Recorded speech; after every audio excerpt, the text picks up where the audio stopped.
Hello, can you hear me? Hello. Yes, I can. Can you hear me okay? Can you hear me? Hang on a second.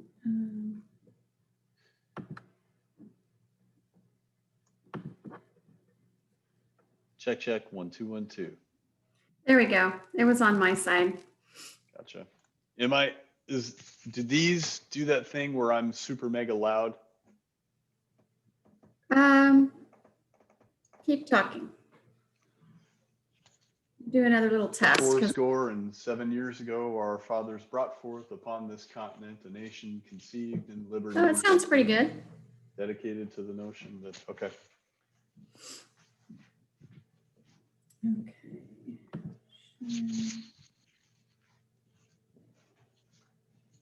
Now that I've done sound check, I'm going to step out of here for just a second, okay? Yep. I'll be right back. Okay.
All right, can you still hear me?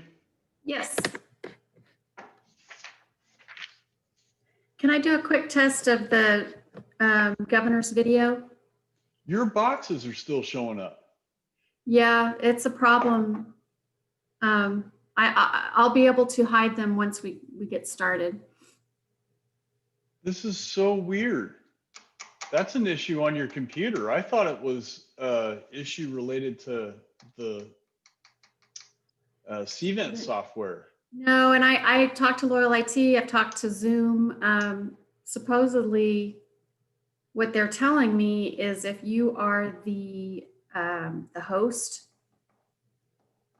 that you can't do anything about it. So I don't know how Lauren got around it. But once I get everything started, I'll just hide these boxes. Yeah, no, it'll be fine, I'm sure, but I just, Lauren, I never once saw one of those boxes pop up while we were doing any of these with Lauren. Yeah, I wish I knew the answer. I haven't been able to figure it out. Like I said, Loyal IT even opened a ticket for me and did a bunch of research, and um, I researched a bunch with Zoom. So, well, let me test this video. I mean, there's nothing I can do about it right now except hide them. Yeah, no, it's fine. It's fine. I want to make sure we fix it moving forward because you have a few more events that I you'll be don't running. I haven't figured out a way to do it. So, Yeah, like I said, I've talked to Loyal IT and Zoom, so I'm not sure who else I can call. you didn't check with Lauren, did you? No, I don't Yeah. really want to bother her right now. Okay, let me just see. Okay, well, All right, let's test this video yeah, before anybody else gets on.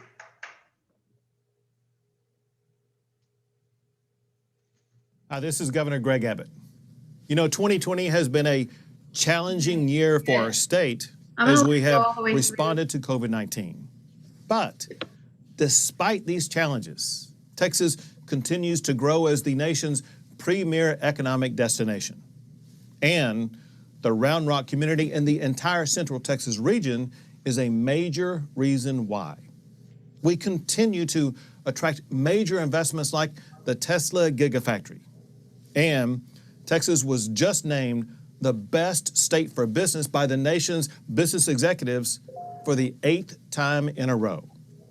This economic success is thanks to your efforts to attract new investments, support small businesses, and bring more jobs to Round Rock. So thank you to all the members of the Round Rock Chamber of Commerce for making Texas the best state in the nation for doing business. Working together, we will continue to expand opportunity throughout the entire region. And in your efforts, may God bless you, and may God forever bless the great state of Texas.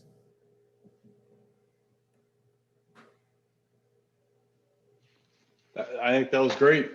It was synced up with his voice and his gestures, so we're good to go. Excellent. Okay, well, I'm going to go back then to this slide.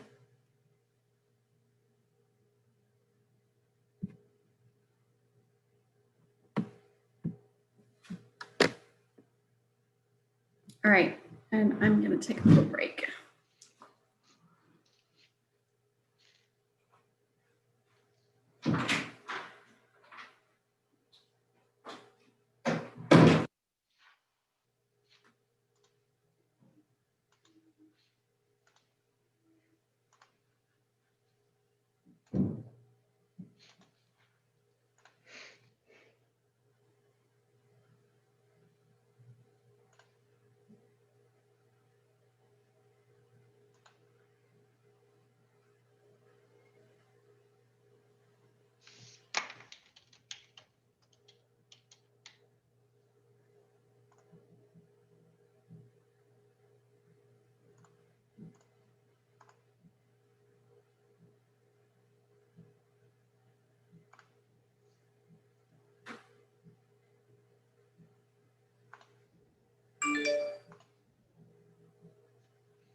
I read this article recently, Jason, and this right here, it reminds me of it, but some companies are having employees log into Zoom all day while they work, and they may go 80% of the time and not even speak, but just to experience the, as if they were in the office, to have somebody just handy to ask a question. Oh, That would drive me nuts. I'd be afraid I'd forget and like pick my nose or something. Yeah. And then they had a thing where, like in the break room, they had a Zoom set up all day in the break room. And so people, would go in, get their coffee, and then people who were online could, basically have a conversation around the water cooler or whatever. But so it's just this ongoing Zoom 8 to 5 in the break room. So anybody could sort of interact with each other on a break. But that's kind of interesting concept. Yeah.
So Jason, did you get a chance to talk to Frank Ortega? Was he one that you were able to talk to, or was that just the school board that you guys were talking to during the election? We had city council too. Yes, we did talk to Frank. Okay. So I guess he's a real estate agent, and it looks like he's lived in the area for a while, but the mayor said he's only been in Round Rock for 2 years. Yeah, I'm not clear on that because I've heard people say he's only been in the area for 2 years, but to hear him tell it he's been here for longer. So I guess I'm not quite clear on what's what there. Yeah, I looked on, I connected with him on LinkedIn, and it looks like for years and years he's been a realtor in the general Austin area. So at least he's been in the general area for years. I just don't know about Round Rock in particular. I don't know. He makes me nervous. He could bounce either way, I guess. I think Lori and Brooks feel more comfortable with him than they did with Tina Steiner. Yeah, I would agree with that, just knowing what I know about Tina. Yeah. I'm just shocked, with Will Peckham. I mean, I'm not. I knew that people had been talking about that was going to be a tough race, and then they had the election timing thing come up. Oh yeah. And then that was difficult, and then crumbs. Okay. So they had that happen, and then I think Will, in his previous 2 elections, they were telling me this morning, and they were all super close elections. Oh wow. So it sucks because he's good stuff, but Maybe we can get him back on our board as just a board member, Yeah. as a business person to keep him involved Yeah. at some level.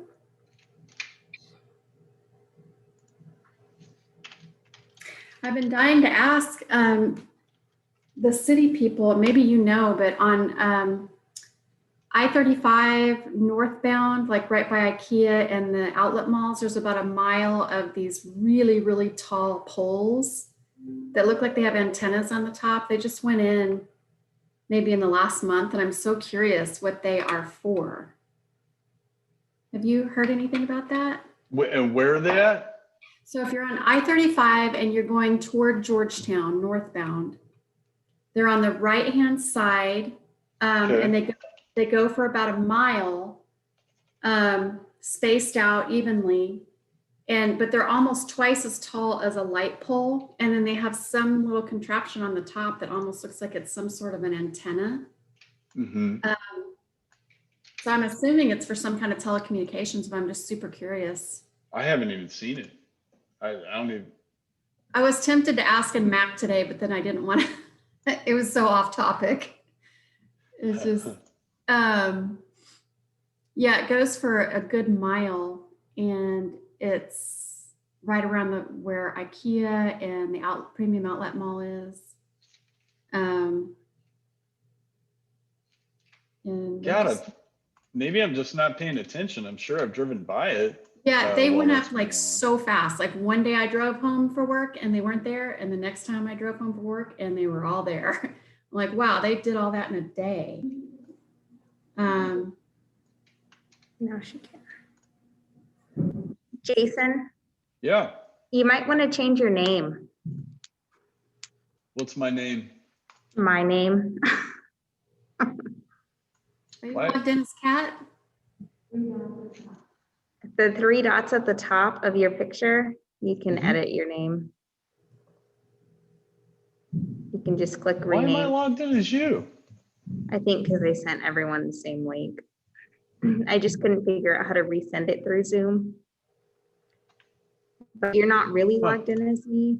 Just a minute. So I'm not logged in. Rename yourself, but that's it.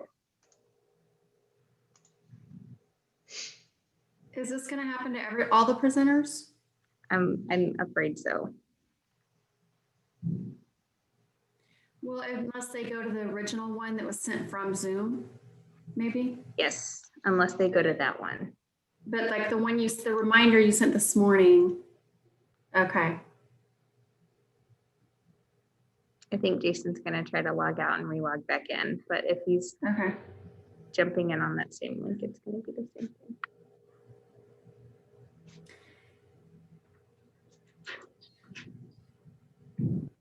I see where it says we're not broadcasting, and then it says you are in a practice session. Attendees cannot join until you start the webinar. So after all the panelists log in and we do a little test, I'm assuming all I have to do is start webinar to broadcast. That sounds right. Okay. There we go. And then I'll just have to, I was telling Jason, I'll have to hide my little boxes once we do that. I went back to the calendar and it worked. There you go. So it's already 11:18. I'm a little concerned that our other people haven't logged in yet.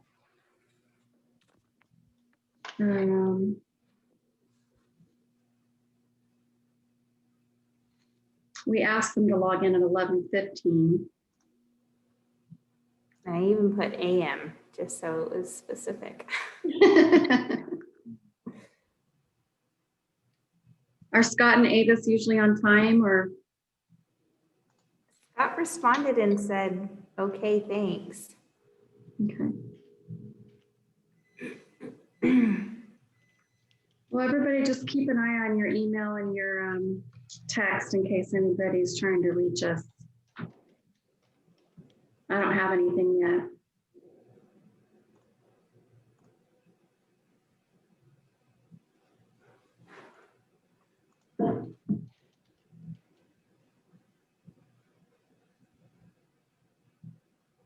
I don't have anything either. Adriana wanted to share her slides herself. And so I do have it set up so that any of the panelists can share their screen, but she's the only one that's going to have, need to do that. And so she'll advance her own slides when we get to that point.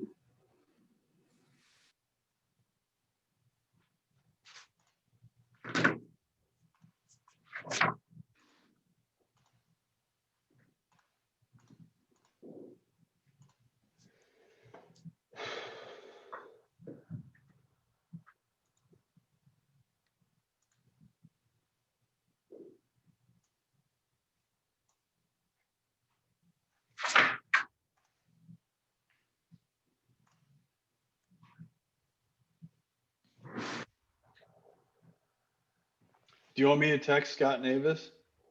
Scott's just not. Oh. He's still on mute.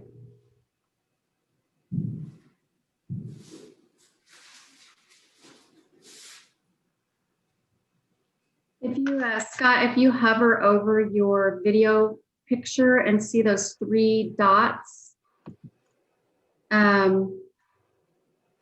there's a way to click rename. You can put your name in there. I think because, and you're on mute. You're muted. We can't hear you. So I can't be kind You can be Kat if you want to. It's a fun job. Here's Miss Avis.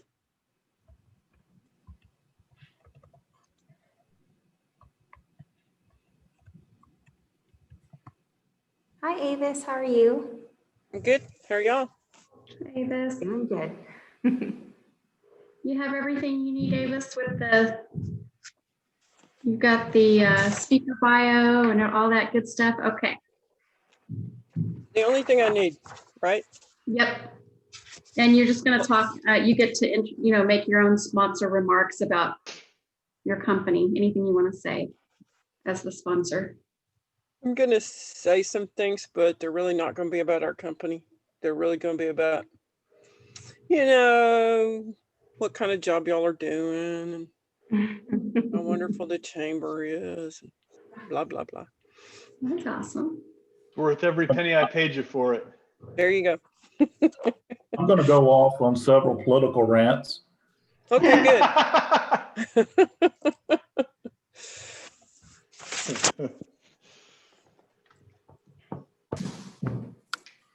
So when Harry came to bed at 1 o'clock, I said, "Who won?" And he said, "We don't know." It's going to be a while, isn't it? Yeah, I'm not surprised. Nah. The sun still came out this morning, didn't it? That's right. And deer season opens Saturday, so everything's going to be okay. So life's good in your world. Everything's great as long as you're not a deer. Oh, I don't get too angry at the deer.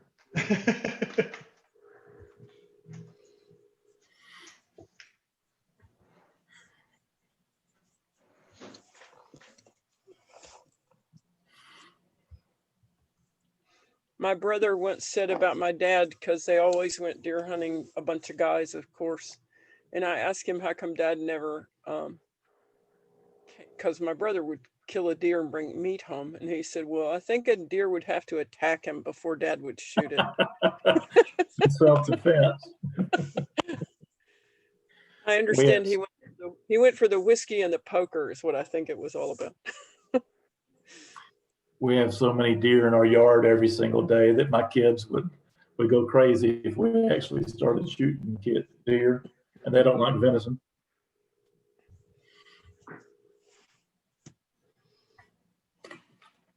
The hogs, though, hogs are evil. Go. They are evil.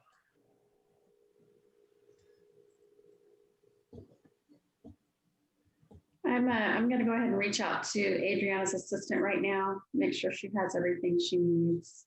Good. Because we had asked them to log in by now.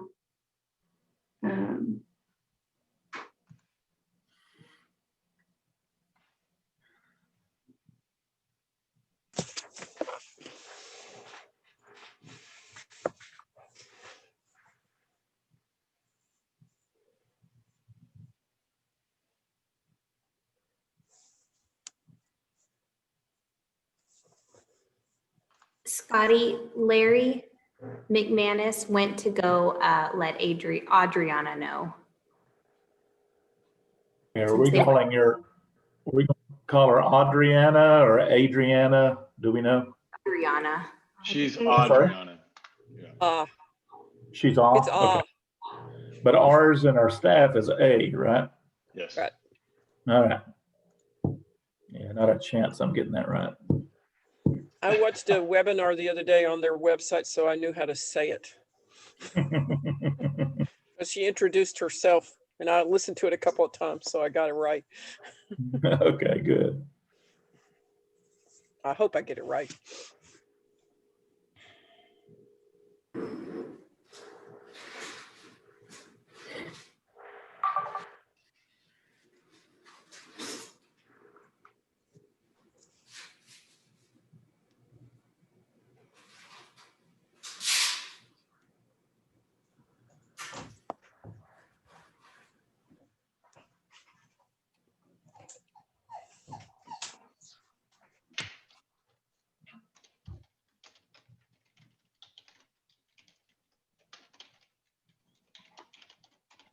I'm back on. Let me keep everybody quiet. Do you have a puppy with you? I do.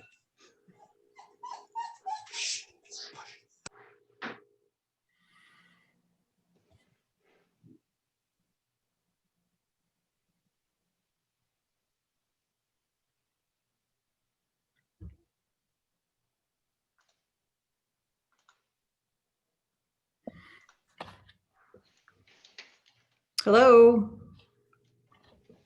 Hello. Hi. Hi, this is Scotty. Hi, Adriana. Hey, Jason. How are you? Good. Good to see you again. Good to see you. How have you been? Good. Busy. Yeah. Yeah. Hey, I'm we're sure having you all are too. we're having one technical item today that I want to make sure we take care of before we get started with the whole group, and that's oh, you got your name changed already. I just did it. Yeah, I was able to do it. Awesome. Okay. Never mind. We're having no technical items. Everything's fine on our end. Awesome. Would you like to just try sharing your screen real quick and then Sure.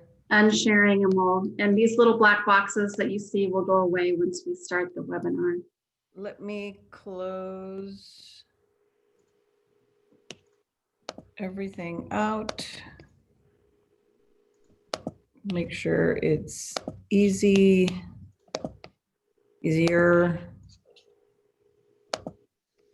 Okay, so share screen.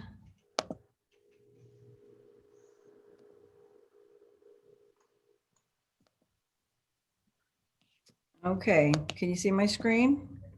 Absolutely. Then we'll do that. Perfect. And there we are. Perfect. Yeah, and then when you're Okay. done, you can just stop share when you're done, and then I'll have a few other slides. Nice. Hey, Okay, Scotty, what kind of thumbs up are you going to give me when it's time for me to go start my spiel? Well, would this work if I do that, or do you want me to text you? I prefer, maybe, there you go. That's fine. No, there you go. All right, let me share my screen again, and then I will get us started here in a moment.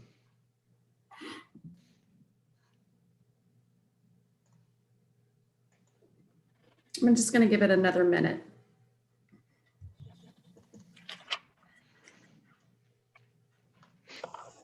All right. Now I'm all set. Okay.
Welcome, everybody. Thank you for tuning in for today's virtual power lunch. Our speaker today will be Adriana Cruz, the Executive Director for Economic Development and Tourism with the Office of Governor Greg Abbott. I'm Scott Swindell, the Board Chair of Round Rock Chamber. Before we get started today, I need to address a few housekeeping items for us. You notice that you're muted, and all guests will remain muted throughout the program. If you have any questions or need assistance, please use the Q&A function located at the bottom of your screen. We will have a Q&A session at the end of the program, so please submit your questions as they arise through the Q&A box. Due to COVID-19, the Chamber will be holding all events virtually for the remainder of 2020. We're actively working on ways to connect virtually through events like Cyber Club events, and we will have time at the end of today's event to connect as well.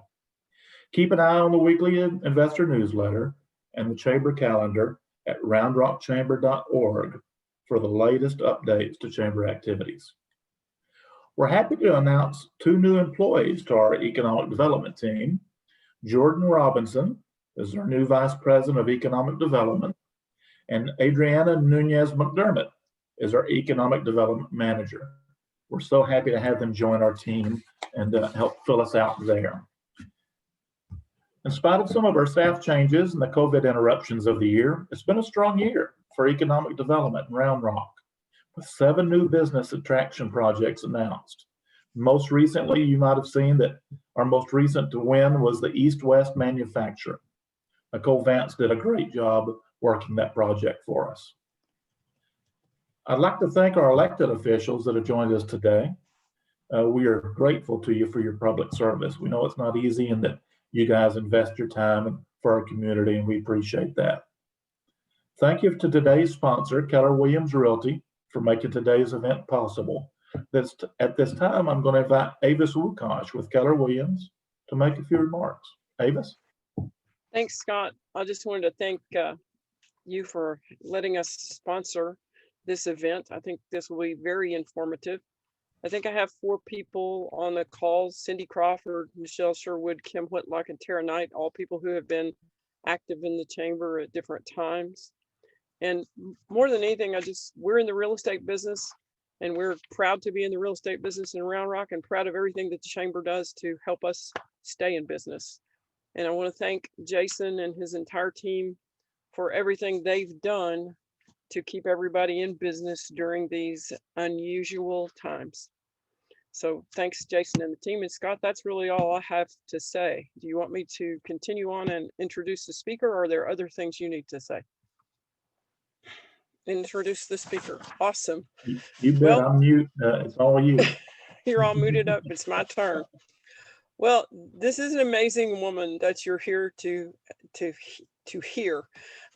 What an indeed a privilege to have her with us. In October of 2019, she was appointed to lead the governor's Economic Development and Tourism Office. That office markets Texas as one of the world's premier business and travel destinations. As executive director, she provides leadership to business and community development, Texas Tourism, Texas Workforce Investment Council, the Texas Music Office, and the Texas Film Commission. So it's not just a few things, it's like a whole lot of things that she has to say grace over.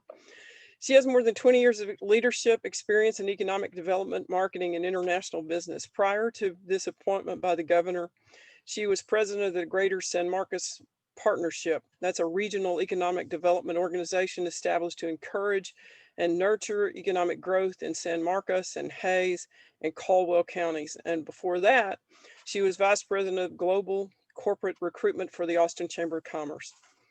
In April of this year, she was appointed by the governor to the Strike Force on Open Texas, a team of nationally recognized private and public leaders to advise him on safely and strategically reopening the state of Texas.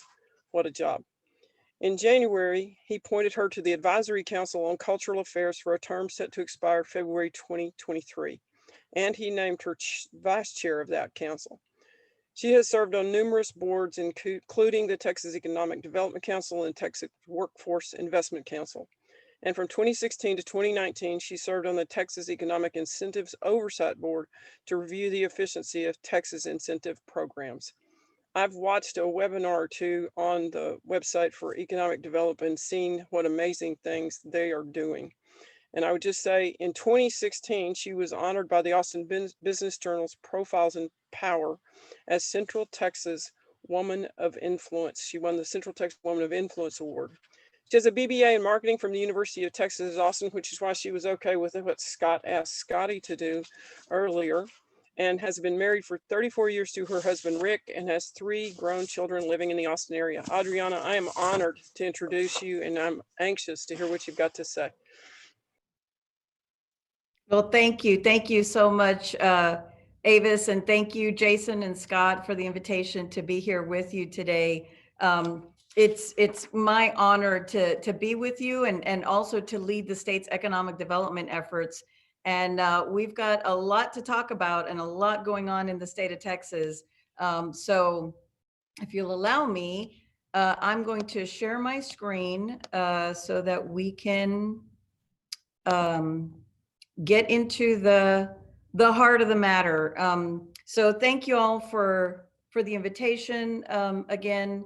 And I've got some members of my staff that are joining as well. Larry McManus, who is our Director of Business Development, who we'll be talking about in a minute, and Kate Stanford, who is our Regional Representative for Central Texas. Avis, you did a great introduction and really talked about, all of the different facets that our agency does, and economic development and tourism does handle a lot for the state of Texas. Our mission really is to positively impact the economic prosperity of Texas for our residents. And we do that primarily by marketing and promoting the state as a premier business location and a tourism destination. And we do that through a number of programs in a number of different ways. New jobs and investment, of course, administering our state incentive programs, providing business assistance for international trade and for our Texas companies interested in exporting, providing economic research, and then establishing strategies to help grow our key industry sectors. So this is what the agency looks like. We've got 6 divisions, as Avis listed out for you. Business and community development, that's the area that Larry McManus is the director of. Economic development finance, that's where all of our incentive programs are housed. Texas Workforce Investment Council, Travel Texas, and then the creative industries, the music office and the film commission. And we'll get into a little bit more detail on what each of those areas does. So business and community development really focuses on jobs and investment, both domestically and international, and new jobs coming into the state through business recruitment, and also helping our existing businesses to retain jobs and to continue to expand and to succeed in the state. So we've got several programs in this division. Business recruitment, those are the project managers that work with the companies looking to relocate into the state of Texas. Our regional representatives, our regional offices, of which Kate is the representative for Central Texas, and we've got 5 located throughout the state. Our economic research, marketing and promotion. Our industry specialists are also our business retention and expansion team. So we're doing things a little bit differently than we've done in the past. We do have a team dedicated to working with our existing companies and making sure that they're successful and they're able to grow.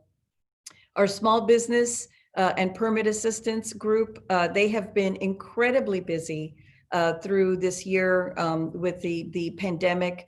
And I'll get into some of that in a bit. And then, of course, international trade.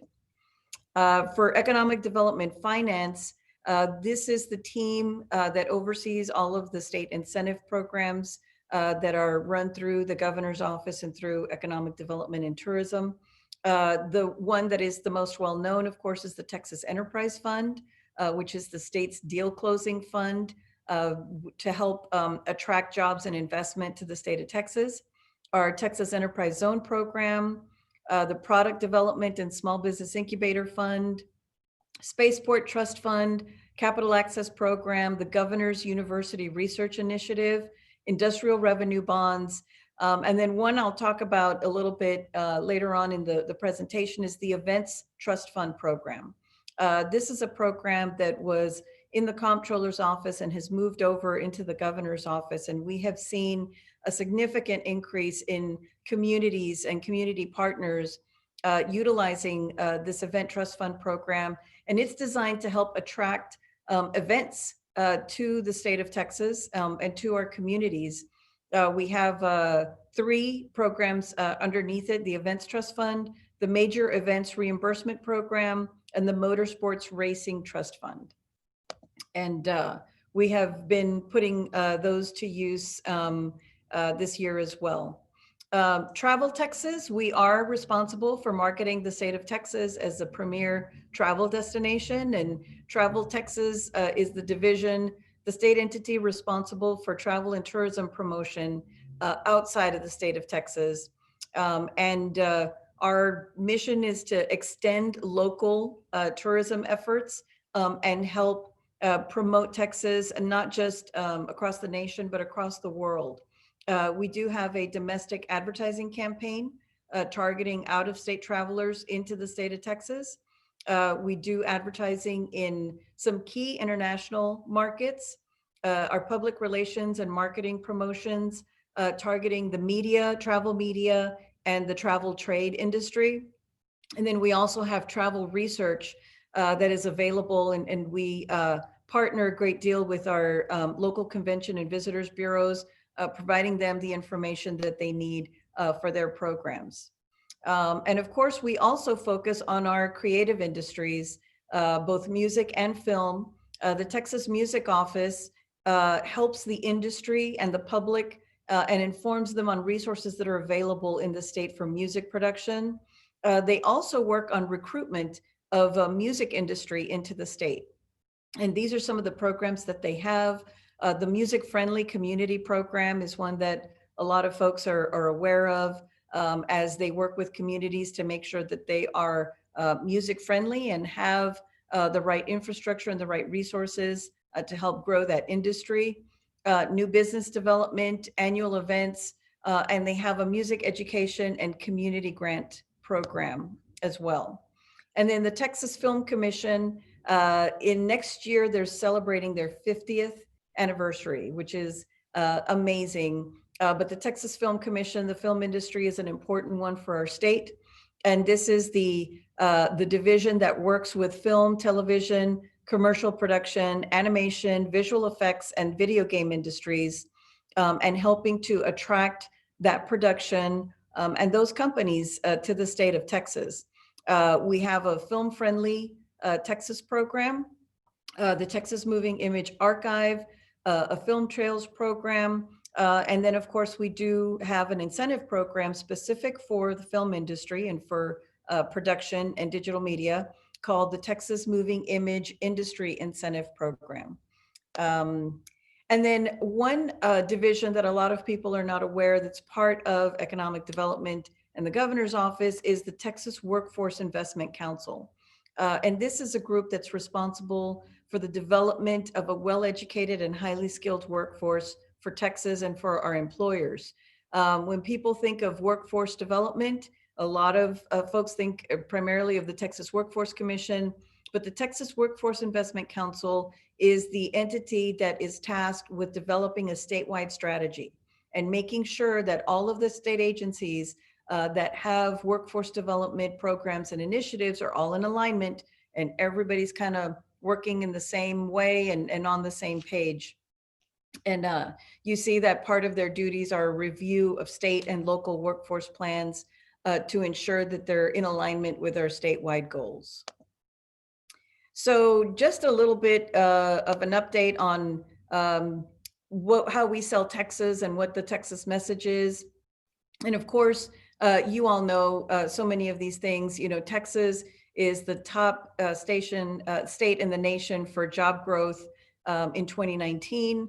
We're the 9th largest economy in the world if we were our own country, the 2nd largest labor force in the country with 14 million, and the nation's top exporter for the 18th year in a row, with exports valued at more than $331 billion. We continually receive a lot of awards and accolades. Chief Executive Magazine named Texas the best state for business for the 16th consecutive year. Business Facilities Magazine named Texas the 2019 State of the Year. And Area Development has ranked us the 2020 Gold Shovel Award winner. We've won Site Selection Magazine's Governor's Cup for 8 years in a row. And lots of accolades for small business development, the best state for small businesses and entrepreneurs. And we like to say, you know, Texans are very proud and very boastful, but it ain't bragging if it's true. So it's good to have these third-party accolades and awards. For Fortune 500 companies, we're home to 50 Fortune 500 companies. Of course, Dell, headquartered in Round Rock, which is a significant one, and we're so proud of Dell's presence, and of course of all of our Fortune 500 companies. And then the target industry clusters that we are focused on, advanced manufacturing, and within advanced manufacturing, we sort of focus on automotive, food, semiconductors, aerospace, aviation, and defense, biotechnology and life sciences, information technology, petroleum refining and chemical products, energy, both our traditional oil and gas energy and the new energy, the renewable energy, and corporate operations. And I'll take a minute just to kind of talk about COVID-19, what the economic impact has been and what the outlook is for the state. And the initial response from Governor Abbott, his first priority has been the health and safety of Texans, of course, throughout this event. And there were a series of actions that he took early on, a series of waivers to help speed supplies and assist our state's businesses, created the supply chain strike force, and requested a disaster declaration so that our businesses could apply for the Economic Injury Disaster Loan Program through the Small Business Administration. As Avis mentioned, the governor in April announced the plan to open Texas and the strike force to open Texas, of which it was my honor to serve on that strike force. And it was designed to advise the governor on how to safely and strategically reopen the state after the shutdown in March, so that we could go back to work and our businesses and our small businesses could continue to work while still protecting the health and safety of their workers and of their customers. And there was a report put out with checklists for the different industries, and the website was put together. And some of the impact, of course, of the contraction of the economy. And if you remember at that time, we were kind of hit with a 1-2 punch because we had oil and gas prices decline, and then we had COVID. And while not all of our economy was shut down due to COVID, there was a lot of segments of our economy that were still open and still operating. A good amount had to close just to stop the spread of the virus. And what we've seen since then, of course, we saw a precipitous decline in a lot of our activity and in our GDP. But since then, we've kind of seen a recovery and kind of a coming back. And you'll see that in some of the charts that I'm going to show in a second. But our civilian labor force fell down to 13 million in May, is now back up to 14.2 million. In September, we added 40,700 non-farm jobs. A big amount of that is in leisure and hospitality. Leisure and hospitality was, the industry sector that was hit the hardest during the closure of a lot of businesses. And so we're seeing some of those jobs come back in terms of leisure and hospitality and accommodation and food service. Our exports continue to increase. We saw a decline in exports in May and April, and we're seeing that tick back up. And then state sales tax revenue for the 3 months ending in September was down 2.5% compared to the year before. But if you see this chart, so of the 10 largest states in the nation, April to May, Texas added the most jobs of any state in the country. And we continue to see that, job addition happening. Our unemployment claims, you see that in the height of COVID-19, around the end of March, beginning of April, was when we had the highest peak.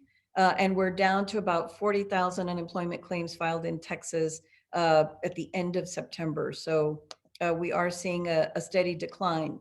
Our unemployment rate was going down from the April-May high point of about 13%, went down to 6.8% in August, and we're inching back up to 8.3%. But we're hopeful that will continue to go on a downward trajectory. This is the Texas Manufacturing Outlook from the Federal Reserve Bank of Dallas. And you can see that that really big dip there is the April-May timeframe. And then June and July, we've gone up. August had a little bit of a dip, and then September, we're going back up. But we're seeing production come up higher. And as you can see, it's the highest reading that we've had for some time. Same thing in the service sector. Activity in the service sector grew at the fastest pace since February. So we're glad to see that back. And then the retail sector as well, it has kind of gone up and down, but September is seeing some positive growth. Now let's talk a little bit about the travel industry.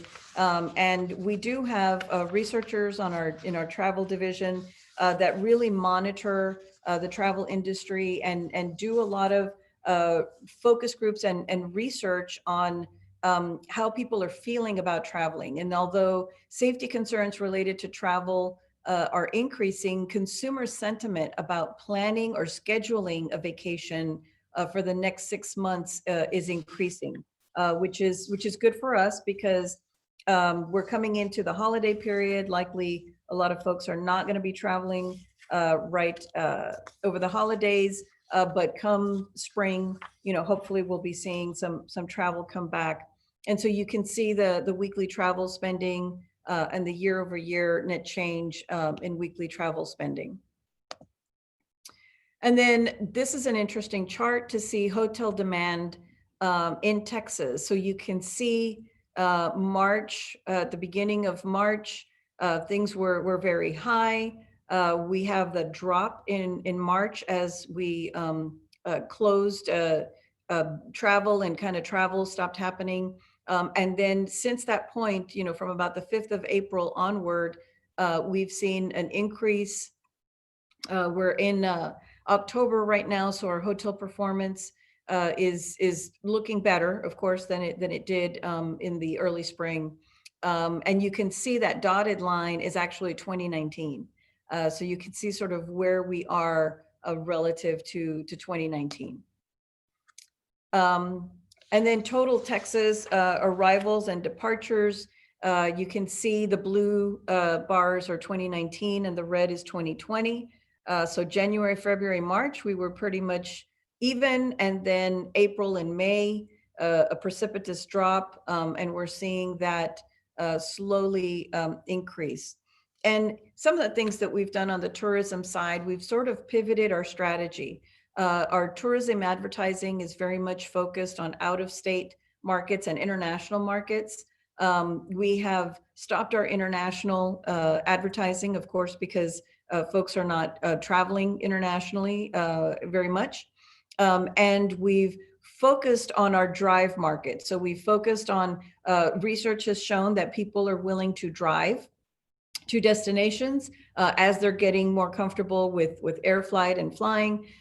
So we're focusing on those drive markets, kind of our shoulder states around Texas.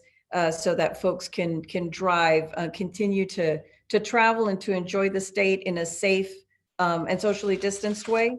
So that's kind of a change and a pivot that we've done as far as our tourism advertising. And despite a global pandemic, we have seen some major events come to Texas, and this is really exciting.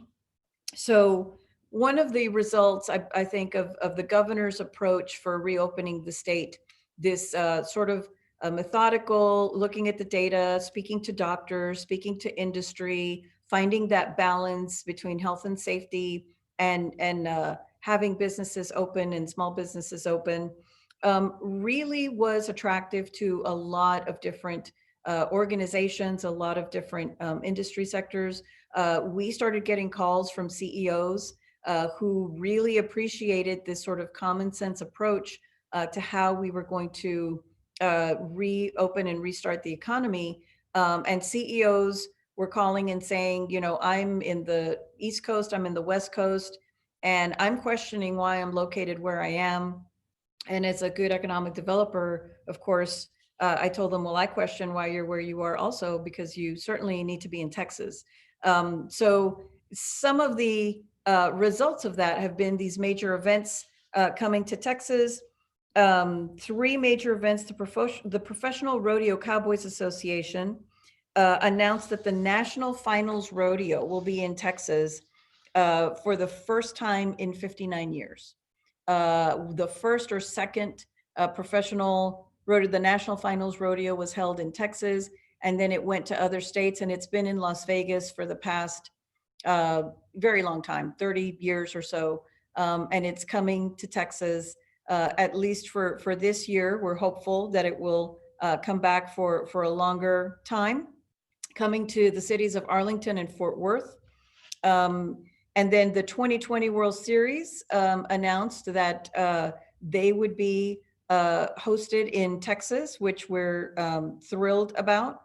And then the Professional Bull Riders World Finals will also be in Texas, moving that from Las Vegas. So for 2020, it will be held in Texas. 2021, it will go back to Las Vegas, and then we'll see what happens after that. And maybe they will come back to Texas for a longer term.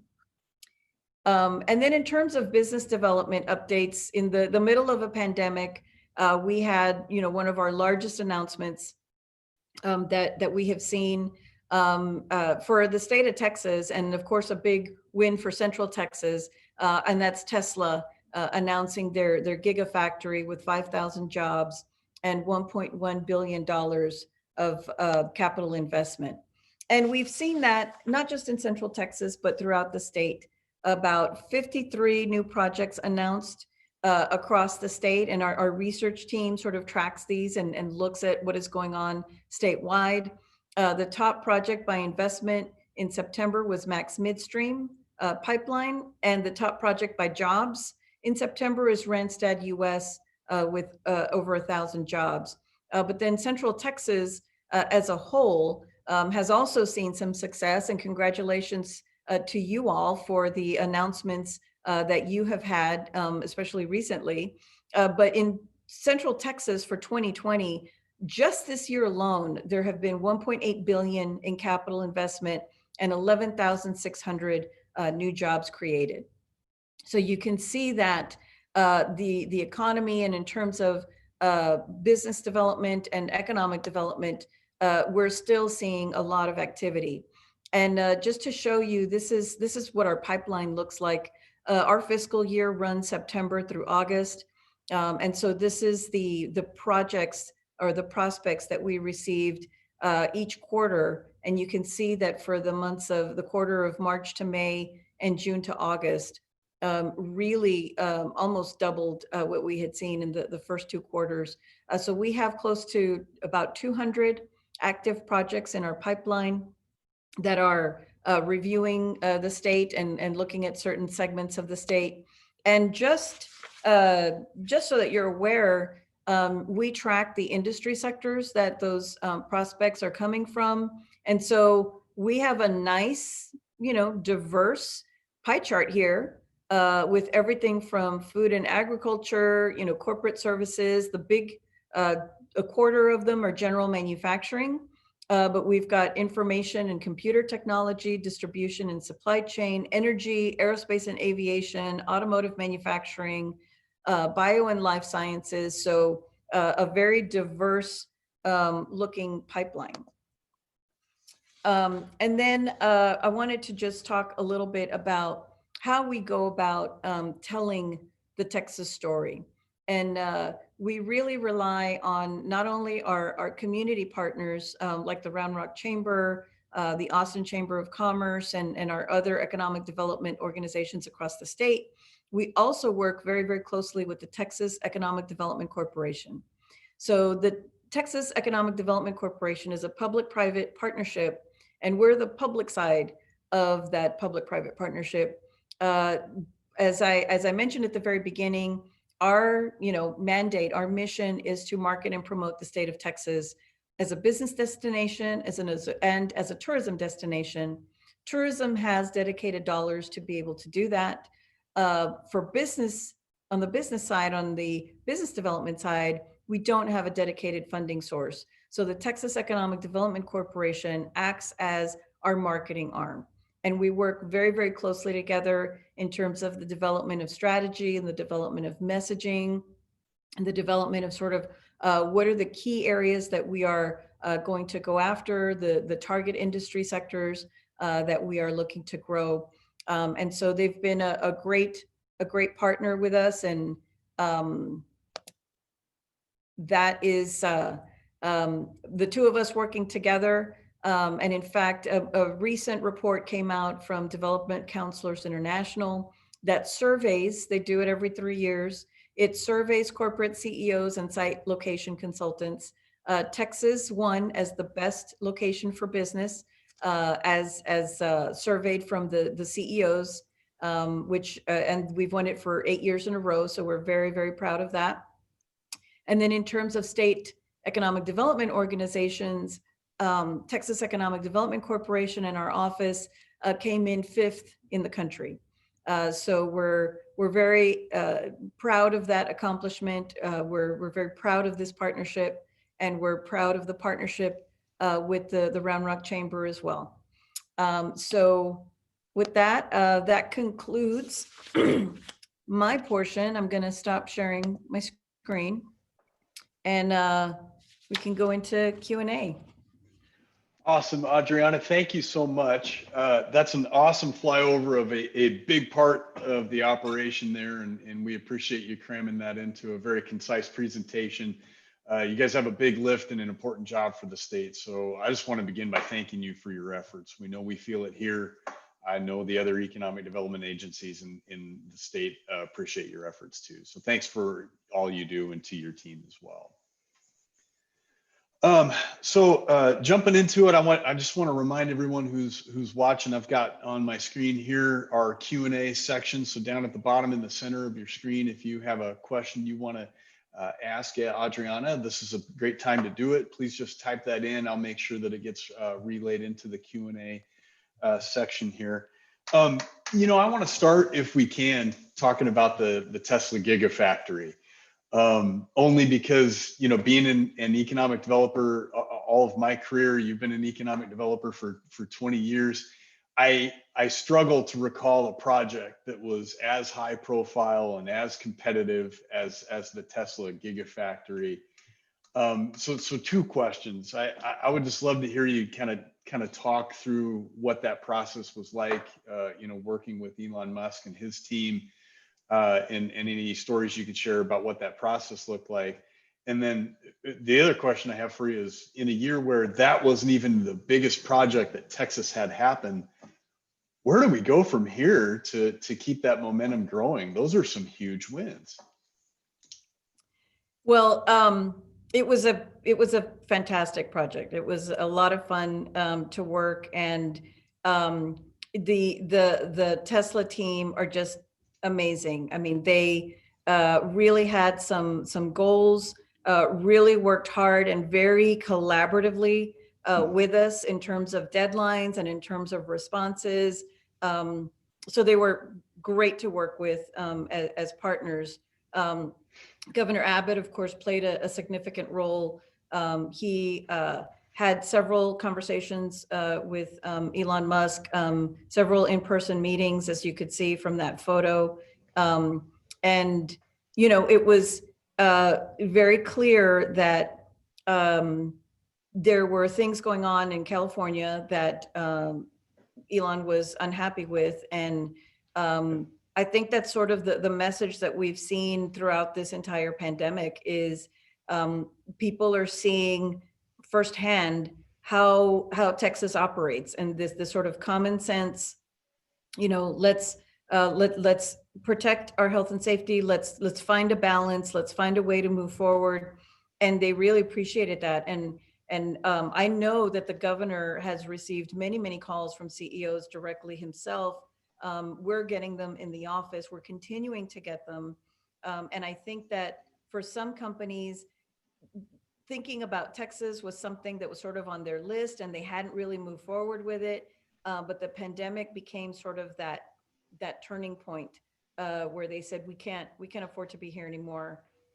This is unsustainable. We've got to go. And so I think and kind of the second part of your question of where do we go from here? We're very busy. We're extremely busy. And I know a lot of the communities are too. And so I think that next year is going to be incredibly busy because we're going to see a lot of the tire kicking that was going on when it was, I don't like where I am and I'm thinking about moving somewhere. I mean, a lot of that is just like data gathering and thinking it through. We were actually very surprised because once the pandemic started, we thought, well, projects are just going to go on hold. Like it's just going to stop. And that didn't happen. Of the projects that we have in our pipeline, I think maybe 2 or 3 said, you know, we have to put it on hold. And that could have been because of their industry sector, because of supply chain issues. But a lot of the other reasons behind that actually created sort of an impetus to we talked about it before. Now let's get serious about it and let's start making some decisions. Yeah. Thank you. Yeah, I do want to observe just for everybody who's listening. Adriana mentioned that some of their key sectors, particularly in advanced manufacturing, were the auto, food, and semiconductor industries. And out of the 8 wins that we've had in Round Rock, 4 of those fit those 3 categories. And so they're very dialed in, I'm sure, to the whole state, but definitely to what's going on in Round Rock this year. And we're so excited to be part of that story. You know, you were talking about the project pipeline. If we can stay on that topic for just a second, for folks that are listening that are wanting to hear what companies are in there, I'm going to disappoint you before Adriana can. We're not going to talk in specifics. Can't do that with projects. But are there any generalizations or trends that you're able to share with us, whether that be, you know, just broad industries maybe that are moving more than others, or just other trends in pace? You mentioned the number growth, which is great. Is there anything you can add to that? Yeah, actually, some of the stuff that we've been seeing is related to supply chain issues. So I think that the pandemic highlighted when borders were closing, or when it was difficult to get product either from Mexico or from Asia, some US manufacturers were like, we need to bring our supply chain closer to home. And Texas is generally on the list. If not at the top of the list, it's certainly on the list, on the top 10. So we're seeing a lot of like supply chain movement and supply chain questioning of, let's not be so reliant on, you know, having to bring in product from abroad. Let's bring it a little bit closer. Also a lot of PPE, PPE and life science in terms of not the pharmaceutical, but the chemicals that are used in pharmaceuticals. And of course, we have a very strong chemical industry. So that, you know, seems to be a good fit for some of those products. So we are seeing some reshoring, nearshoring opportunities. And then I think that the Tesla announcement is going to result in some of the supply chain around that. So automotive manufacturing, suppliers, maybe even, battery, renewable energy type projects. So we're seeing, a good mix of everything. And as you saw, sort of general manufacturing is kind of the top one right now. But we're also seeing a lot of food. And then another thing that we're doing, the project team is a team of about 6. Okay. And it's hard to put 6 people on a plane and fly them to Chicago or fly them to wherever to go meet with site selectors. So we're sort of taking advantage of this time where people are not traveling as much, and we're all meeting in this remote way. And we're doing visits with site selectors. So the top site selectors that we work with are the ones that we work with the most often, so that they can get to know our project management team, our incentives team, and build that relationship. So if they have any questions, they know who to call and who to talk to. It also gives us some insight on what trends they're seeing nationally. Yeah. Awesome. Thank you. While you're taking a drink, I'll just share with the group. We just recently this month, very much as a result of our new Vice President for Economic Development, Jordan Robinson, joining the organization, we are proudly now investors and members in the Texas Economic Development Corp, and we'll be working with them on that marketing side alongside with you, I think in a much more direct way. So we're excited about that. Boy, I've got 2 questions I'm going to squeeze in real quick, and then we've got several coming in on the Q&A that I'll make sure to pivot to here. First of all, someone was asking if we would be allowed to share your PowerPoint with those who are on the call today. Is that something we'd be able to do? Yeah, Thank of course. you. And then next week we have a major event coming up, and that's the opening of Kalahari here in Round Rock. We are thrilled about that and celebrate that along with all the folks on their team and at the city, and people who for 5 and 6 years have been working with this company to help them establish a foothold in Texas. And of course, a big piece of their business is that tourism, hospitality, and conventions side of things. Just kind of wondering from your perspective, do you have any insight on when we might see, that industry more fully come back to what we would consider more normal operations? Yeah, that is a great question and $1 million question. And first of all, congratulations on the Kalahari Resort. That is a huge win. It is going to be such a tremendous asset to Round Rock. So congratulations to you on that. And actually, I think I'm supposed to be at that event. So I hope to see you all in person there. Great. But as I mentioned during the presentation, leisure and hospitality was one of the industry sectors that was hit the hardest as a result of COVID-19. And so it's going to take some time for that to come back fully to where it was before. I've seen some data and statistics that, at least in the summer, the impact of COVID was 9 times what it was of 9/11. And if we think back to 9/11 and the impact that had on travel and tourism was significant. And we're talking about something that's like 10x what that impact was. So that's why our focus has been sort of on the drive market, sort of on a recovery phase of let's get out safely, let's go to the outdoors, let's be sure we social distance, let's get back to some of our normal activities. I've seen some studies that say it will be, a year or 2 before the tourism industry recovers fully, sort of back to, pre-COVID times. I'm hopeful, of course, that it won't be that long.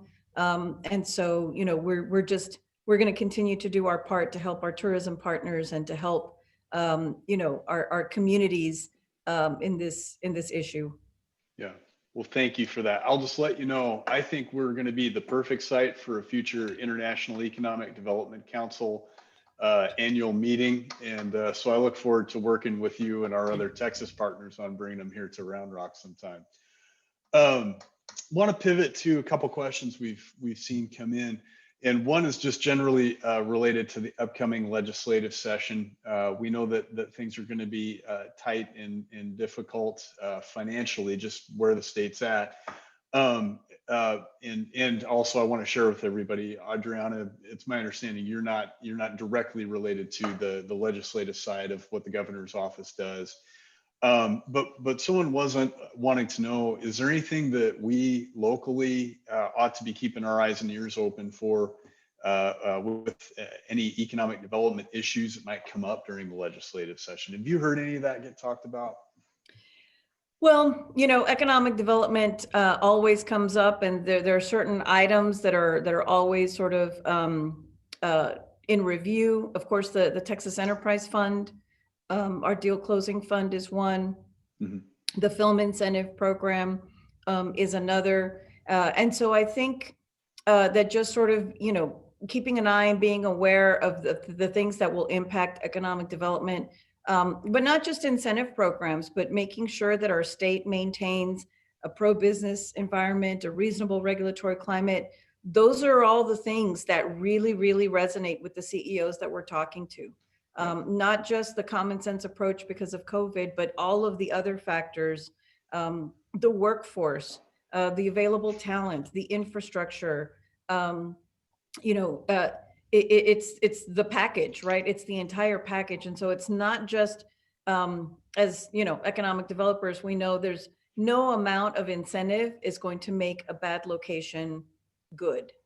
So you have to have, you know, all of the other factors. You have to have the climate, the business climate, the tax structure, the educated workforce, great places to live, safe places to live, and then all of those factors, and the available real estate and all of that. But then the final piece is the incentive piece.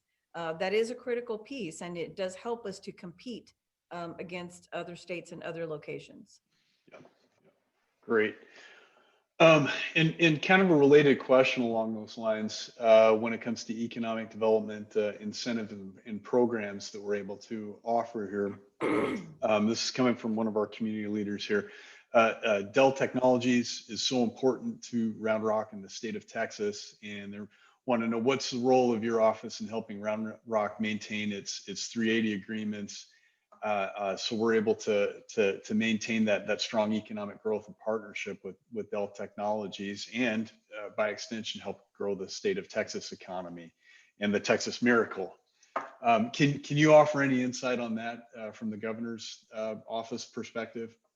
So for economic development and tourism, the role that we play is very small. It's really more the budget and policy folks. But the 380 agreement is really in the comptroller's purview. Now, early on, I mean, we've met with Dell, spoken with them on this issue, and some of the other companies that this is going to impact, and communities. And there was a hearing pre-COVID, and when some of our budget policy staff attended, and then COVID happened and everything sort of got put on hold. So I think it's going to be up to the legislature to address this. We, of course, you know, will continue to say that, you know, communities need tools in their toolbox to be able to be competitive, just as the state does as well. And we need, you know, lots of different diverse tools so that we can, you know, continue the Texas Miracle as mentioned. Yeah, well, thank you. Yeah, and I'll just share with everybody, you know, our office obviously has been involved in encouraging people to maintain the robustness of those tools that have benefited the state so much. And so we appreciate your help and perspective on that. Let's see here. One more question, then we'll transition to some closing items. But you know, you've had a long history for economic development in the state. I shortly after I arrived here, you were in San Marcos just before you came into the statewide leading role that you're taking now. Jordan Robinson and Nicole Vance and myself and our team, we are really trying to gear up for, oh my gosh, what is coming next for local economic development agencies. Having been someone that in depth knows and understands what groups like ours are going through right now, I'm just curious to know if you have any advice or suggestions for us in terms of maybe where to look next that we can augment our local program to help the state do what it's trying to do. Well, I mean, you have such a great team. Through my time at the Austin Chamber, Round Rock was a really strong partner. And even when I was at the Greater San Marcos Partnership, we always saw Round Rock as sort of our cousin to the north, our sibling to the north. Very much the partnership, the collaboration regionally. I think that a lot of companies look at an area and they're not looking at borders. They're looking for the quality of life. They're looking for the workforce. They're looking for that place. Mm-hmm. And so as you guys, and you already do such a great job. Nicole's fantastic. Jordan, I've known for a long time. And Jason, I've met you early on when you first got there, and what a great hire that Round Rock has made.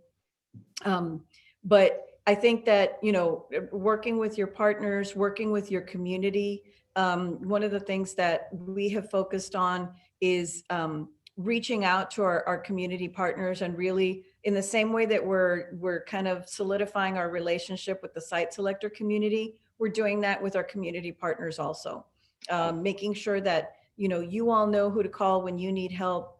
Don't just turn to the state when you need incentives, because we can help in other ways.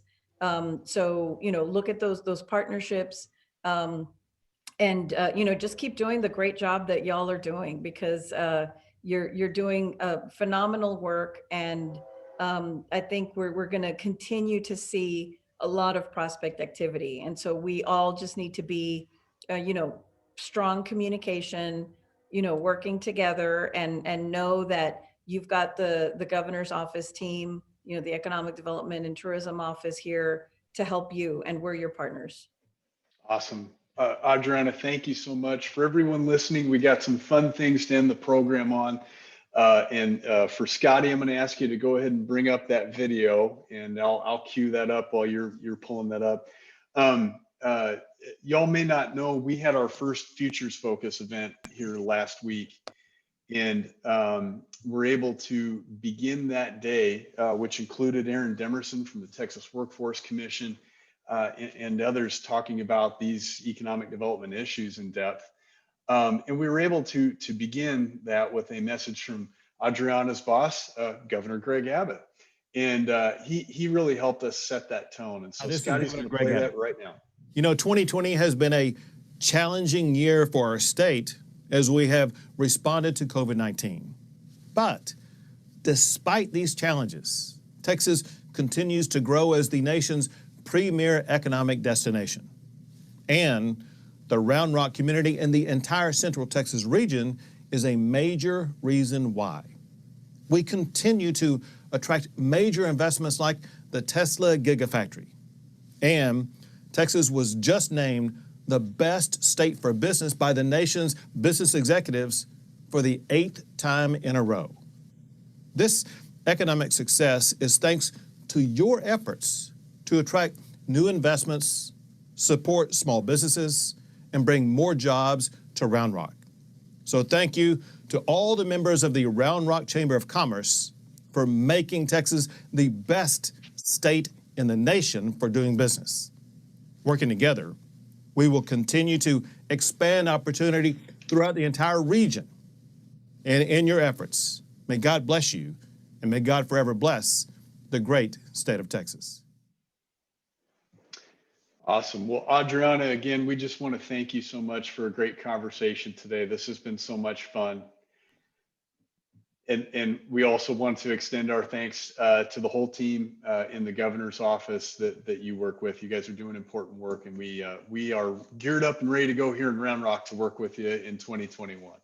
Well, thank you so much, Jason. I really appreciate the invitation. It was my honor to be here with you today. And, you know, my boss couldn't have said it any better. He's excellent salesman for the state of Texas, an excellent advocate for the state and for our communities. So thank you all for everything that you do, and know that we're here to help. Thank you.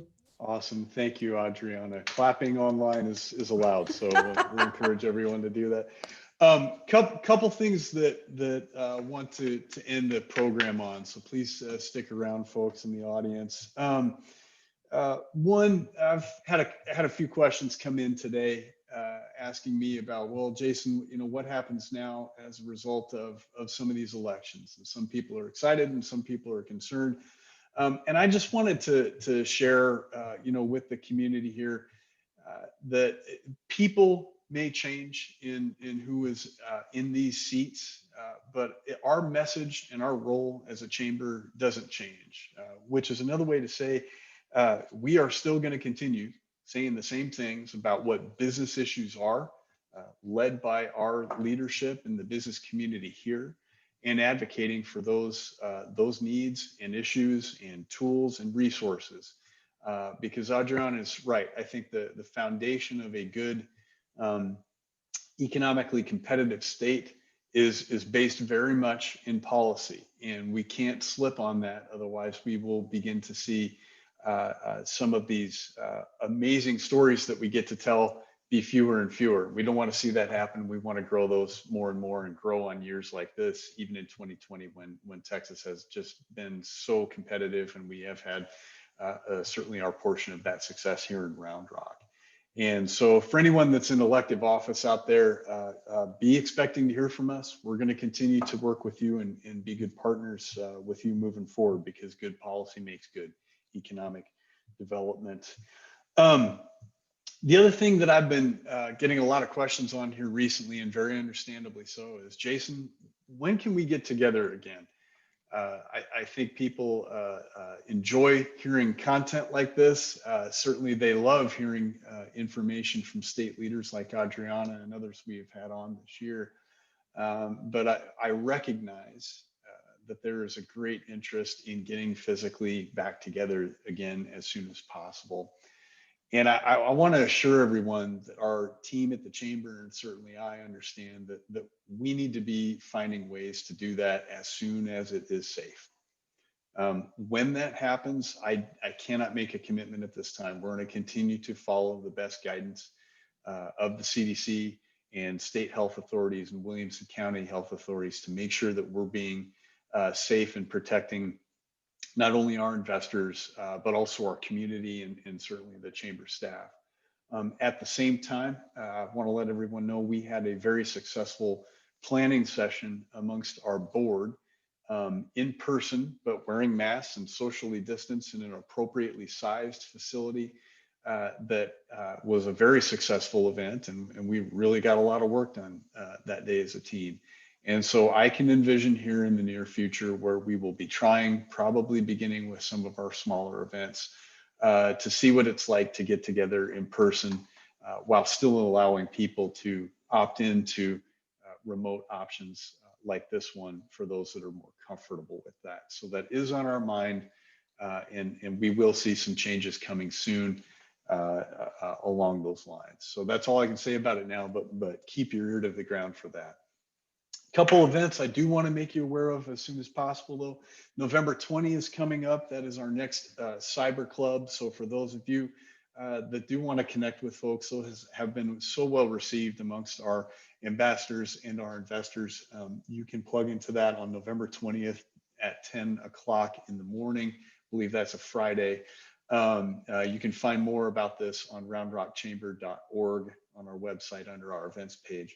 And likewise, our next virtual power lunch is going to feature me talking about where we're headed in the next year and kind of giving a summary of what happened in 2020. Despite all the real challenges and economic pain that we have experienced in our community, I think there's a whole lot that we can be proud of. There's a lot to celebrate. It is particularly built on our partnerships that we have put in place many years ago and fostered along the way between ourselves, our amazing staff, our amazing board, and the community leadership that we get to work with at the city and our secondary and post-secondary education institutions. We have a great story to tell for this year, and I am thoroughly optimistic for what's to come in 2021. So challenges are real, but our reasons to celebrate are real also, and we will be going through all of that here next month. So I hope you can join us coming up December 1st at 11:30. It's going to be on a format like this, but we will unpack that plan. Finally, I just want to thank Avis again for being our sponsor today through Keller Williams Realty. They do an amazing job here. Avis, thank you for all you do. Everyone, Avis is going to be our chair in 2021, and I could not think of a better leader to work with for a year like 2021 is going to be. I also don't want to miss the opportunity to publicly thank Scott Swindell for being our board chair through 2020. Boy, did he get a curveball thrown at him for his volunteer leadership position. I have leaned on him, as have much of our staff throughout the year. And Scott, we just appreciate all you've done for your community and for this organization this year. Everyone, that wraps up our program. Again, thank you to Adriana Cruz and the governor's office for being part of a great day. And I thank you all who took some time to be here. You made the program a success. This concludes our program. Thank you.